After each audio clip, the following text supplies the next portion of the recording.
Chaque jour, Charles et Carole vous présentent la leçon de l'école du sabbat.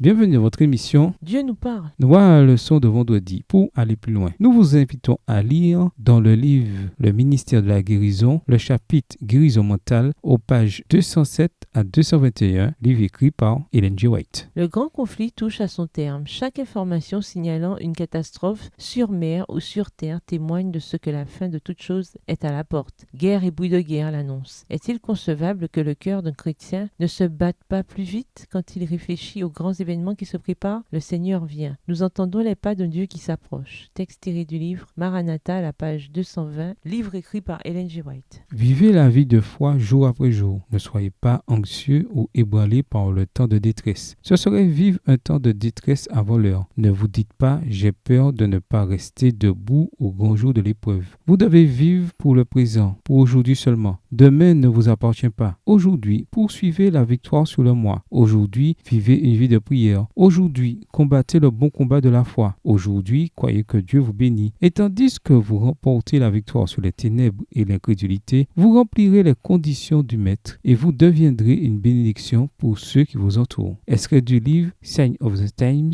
20 octobre 1887, écrit par Ellen G. White. Le Seigneur va bientôt venir et nous devons nous préparer à le rencontrer. Soyons déterminés à faire tout ce qui est en notre pouvoir pour communiquer la lumière à ceux qui nous entourent. Nous ne devons pas être tristes, mais joyeux, ayant toujours à la pensée le Seigneur Jésus. Il va bientôt venir et il faut que nous soyons prêts à son apparition. Oh, que ce sera glorieux de le voir et d'être accueillis par lui comme ses rachetés. Nous avons attendu longtemps, mais notre espérance ne s'est pas affaiblie. Si seulement nous pouvions contempler le roi dans sa beauté, nous serions bénis à toujours. Il me semble que je devrais m'écrier en route pour la maison. Nous approchons du temps où le Christ reviendra avec puissance et une grande gloire pour introduire les rachetés dans la demeure éternelle. Texte tiré du livre Heaven à la page 165, livre écrit par Ellen G. White. À méditer, en quoi la notion de personne en tant que tout indivisible, corps, âme et esprit, peut-elle nous aider à mieux comprendre la portée globale de la religion et de l'importance de notre mode de vie personnel? Tous les réveils et les réformes véritables sont théocentrés, centrés sur Dieu, et jamais anthropocentrés, centrés sur le comportement humain. En quoi la parabole du pharisien et du publicain,